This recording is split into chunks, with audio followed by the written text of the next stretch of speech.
நம் இந்தியாவின் முதல் விடுதலை போராளி வீரமங்கை வேலுநாச்சியார். வேலுநாச்சியார் ராமநாத மன்னர் செல்வமுத்து விஜயரகுநாத சேதுபதிக்கும் ராணி சக்கத்தி முத்தாளுக்கும் 1730ஆம் ஆண்டு மகளாக பிறந்தவர். இவர் சிலம்பம், வாள்வீச்சு, குதிரை ஏற்றம் போன்ற பல பயிற்சிகளையும் மேற்கொண்டு ஆண் பிள்ளை போலவே வளர்க்கப்பட்டார். பல நூல்களையும் கற்றறிந்தார். வால் இருக்கா சார் என்ன வாங்கி வச்சிருக்கேன். 20 ஆண்டு கால வாழ்க்கை ராணி வேலுநாச்சியாருக்கு இனிமையாக சென்ற நிலையில் ஒரு நாள் இருவரும் சாமி தரிசனம் செய்ய காளையாடுகளுக்கு சென்றிருந்த அந்த நேரத்தில் ஆங்கிலேயர்கள் அவர்களை சூழ்ந்தார்கள். தங்களுக்கு கப்பல் கட்ட மறுத்த முத்துவட்ட நாகரை ஆங்கிலேயர்கள் சூழ்ச்சியினால் கொலை செய்தனர். 8 ஆண்டுகளுக்கு பிறகு பெரிய மருது, ஏதேனும் செய்தி உண்டா? நம் மன்னர் முத்துவடுகநாதரை கோழைத்தனமாக கொன்ற ஆங்கிலேயர்களை பழி தீர்க்க வேண்டும்.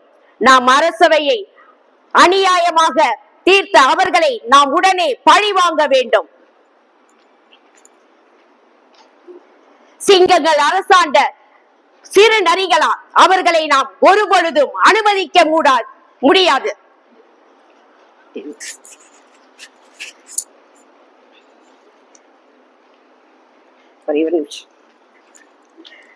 நல்ல பிராக்டிஸ் பண்ணி மறந்து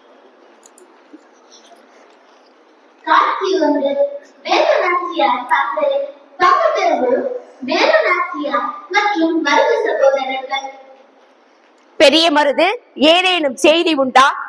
நம் மன்னரை கோழைத்தனமாக மறைந்திருந்து தாக்கிய பாஞ்சூரும் ஜோசப் மித்தும் மிகவும் திமிராக நாட்டிற்குள் வலம் வந்து கொண்டிருக்கிறார்கள். மக்களுக்கு துன்பங்கள் பல கொடுக்கின்றனர். ஆங்கிலேயரின் அதிகார சங்கிலியால் சிவகங்கை சீமை கட்டுண்டு கிடக்கின்றது. நாம் நம் மக்களை மீட்டெடுக்க வேண்டும். தாய் பசுவை பிரிந்த கன்று போல் தங்களின் பிரிவால் மக்கள் துன்பப்படுகின்றனர்.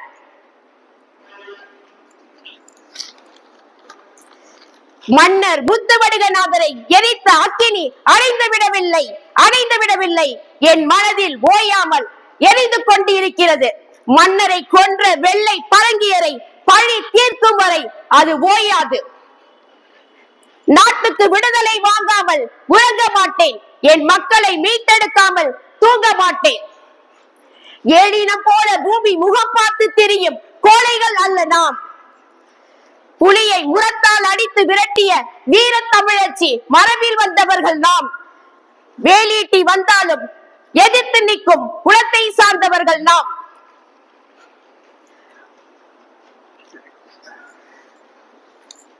காட்சி 2. இடம் வனப்பகுதி. பங்கு பெறுவோர் உடையார், வேலுநாச்சியார், ஆங்கிலேயர்கள். உடையார் ஆடு வைத்துக் கொண்டிருக்கும் போது, இந்த ஆடு எங்க போயிருக்கோம்? எங்கதான் போயிருக்கோம்? காணலையே. பெண்ணே, குடிக்க கொஞ்சம் தண்ணீர் தருவாயா? அரசியே, தாயே, நீங்களா? என்னை உங்களுக்கு தெரியுமா? அம்மா, உங்களை எனக்கு நன்றாக தெரியும். உங்களுக்கு தெரிந்த மூச்செழுத்து வீரம், உங்களுக்கு தெரியாத மூச்செழுத்து பயம் என்பதும் எனக்கு தெரியும். பெண்ணே, மிகவும் அழகாக பேசுகிறாய். நம் நாட்டின் நிலை தற்பொழுது எப்படி உள்ளது? மக்கள் என்ன பேசிக் கொள்கிறார்கள்? தாயே, தங்கள் நாட்டின் வீரத்தையும் நம் நாட்டின் வளத்தையும் கொடை வனத்தையும் போற்றி பாடிய புலவர்கள் தற்பொழுது வயிற்று கஞ்சிக்கும் அல்லல் படுகிறார்கள். நாட்டில் பஞ்சமும் பட்டினியும் மிகுந்து காணப்படுகிறது.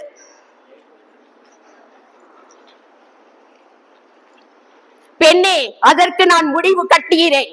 தற்பொழுது ஆங்கிலேயர்கள் என்னை தீவிரமாக தேடிக்கொண்டு இருக்கிறார்கள். இங்கும் வரலாம், உன்னிடமும் கேட்கலாம். மிகவும் எச்சரிக்கையாக இரு. தாயே, சொல்ல மாட்டேன், சொல்லவே மாட்டேன். பெண்ணே, இந்த பக்கம் வேலுநாச்சியார் வந்தாரா? நீ பார்த்தாயா? எம் அரசியை பார்த்தேன். ஏந்த பக்கம் சென்றால் சொல்ல மாட்டேன். நீ சொல்லவில்லை என்றால் உன் கைகள் துண்டிக்கப்படும். என் உயிரே போனாலும் சொல்ல மாட்டேன். ஓ, அப்படியா? அப்படியானால் துண்டிக்கப்படுவது உன் கைகளை அல்ல, உன் தலையை. காட்சி 3. பக்கத்திரவு வேதநாச்சியார் குயிலி. இதன் நாச்சியார் நாயக்க அரண்மனையில் தங்கியிருப்பது அறிந்து குயிலி கைப்பை நிறைய வெடிகுண்டுகளுடன் நாச்சியாரை சந்திக்கிறார். எங்கள் இனத்தின் அகநானூரே, புறநானூரே, எம் பேரரசியே, ஆங்கில ஆட்சியின் விடிவுக்கு விடிவும் வந்துவிட்டது. வெகு தூரத்தில் இல்லை. என்ன சொல்கிறாய் குயிலி? ஆமரசியே, இதோ பாருங்கள். இந்த வெடிகுண்டுகள் அனைத்தையும் என் உடம்பில் கட்டிக்கொண்டு மனித வெடிகுண்டாய் மாறி ஆங்கிலேயர்களின் வெடிகுண்டில் முழுவதுமாக நான் அழிக்கப் போகிறேன். எங்கள் இனத்தின் ஆணிவேரே, ஆங்கிலேயரை அழிக்க நீ இப்படி ஒரு முடிவு எடுத்து விட்டாயா? நீ அழிந்தால் நானும் ஜீவனற்று போவேன். பொறுமையாக இரு. ஆங்கிலேயரை கருவறுக்க பொறுமையாக யோசிப்போம். இப்பொழுது நீ சென்று வா. காட்சி 4. இடம் ஹைதரலியின் அரண்மனை. பக்கத்திரவு வேதநாச்சியார் ஹைதரலி. வேதநாச்சியார் ஆங்கிலேயர்களை தோற்கடிக்க போர்க்கள ஆயுதங்கள் எண்ணி ஹைதரலியை நாடுவர். அழைக்கும் அஸ்லாம் அரசரே, அஸ்லாம் அழைக்கும் அரசியே, தங்களை சந்தித்தது எனக்கு மிக்க மகிழ்ச்சி. தங்கள் நாட்டின் நிலைமை தற்பொழுது எப்படி உள்ளது? தங்களுக்கு என்ன உதவி வேண்டும்? அரசே, ஆங்கிலேயர்களின் அட்டூழியமும் அடாவடித்தனமும் நாளுக்கு நாள் அதிகரித்து விட்டது. என் கணவரை கொன்ற அவர்களை பழி தீர்க்க வேண்டும். அதற்கு தங்களின் உதவி வேண்டும். அரசியே, ஆங்கிலேயர்கள் உங்களுக்கு மட்டும் எதிரி அல்ல, எங்களுக்கும் எதிரிதான். நான் இப்பொழுதே 2000 படை வீரர்களையும் 15 பீரங்கிகளையும் 5000 குதிரை படைகளையும் தங்களுடன் அனுப்புகிறேன். என் மகன் திப்பு சுல்தான் அவற்றிற்கு தலைமை ஏற்று வருவான். நன்றி அரசரே. தாங்கள் செய்த இந்த உதவியை சிவகங்கை சீமை என்றும் நினைவில் கொள்ளும். காட்சி 5. பக்கத்திரவு வேதநாச்சியார் சேவகன். தாயே, ஆங்கிலேயர்களின் வெடிகுண்டு அழிக்கப்பட்டு விட்டது. ஆனால் என்ன? ஆனால் நம் பெண்களின் படைத்தலைவி குயிலி வீரமரணம் அடைந்து விட்டாள். என்ன சொல்கிறாய்? ஆம் தாயே, தன் உடல் முழுவதும் வெடிகுண்டுகளை வைத்துக் கொண்டு தன் உடலை தீக்கு இரையாக்கி கொண்டாள். குயிலி புதைக்கப்படவில்லை, விதைக்கப்பட்டு இருக்கிறாள். தன் நாட்டுக்காக தன் உயிரையே குயிலி இரையாக்கி கொண்டாள். வெற்றி முரசு கொட்டுங்கள். நாட்டின் வீரத்தையும் தீரத்தையும் போற்றி பாடக்கூடிய நம் நாட்டில் சுதந்திரம் வாங்குவதற்காக தன்னையே தியாகம் செய்து கொண்டவளாக குயிலி காணப்படுகிறாள்.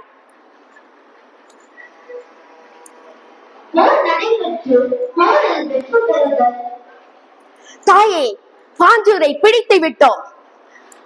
அப்படியா? நாடு விடுதலை அடைந்து விட்டது.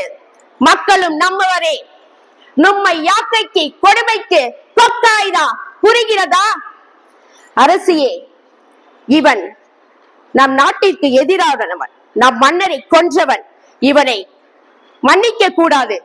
தாங்கள் இப்படியே கூறுங்கள். இவன் தலையை சீவி உங்கள் காலடியில் காணிக்கையாக்குகிறேன். அவசரம் வேண்டாம். நம் மானத்தையும் வீரத்தையும் இவ்வுலகிற்கே உணர்த்தியவர்கள் நாம். யாதும் ஊரே யாவரும் கேளீர் என்பதை பறைசாற்றக்கூடிய நேரம் இது.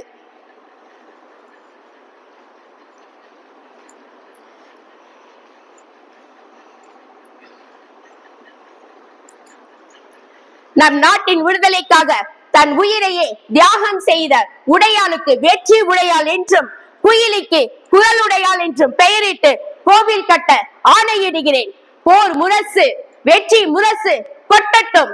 நாம் அனைவரும் நம் நாட்டின் வெற்றியை நாம் அனைவரும் சேர்ந்து கொண்டாடுவோம். மூவேந்தர்களின் பெருமையையும் முத்தமிழின் பெருமையையும் பறைசாற்றக்கூடிய நேரம் இது. வெற்றி முரசு கொட்டுங்கள், கொட்டு முரசே வெற்றி கொட்டு முரசே. இறுதியாக வெள்ளையர்களை வென்று மீண்டும் சிவகங்கை மண்ணை கைப்பற்றி விட்டார் வேலுநாச்சியார். இந்தியாவின் முதல் வீரமங்கை வேலுநாச்சியார். அவரது பிறந்த நாளை நினைவு கூறுவது ஒவ்வொரு இந்தியரின் கடமையே. நன்றி, வணக்கம்.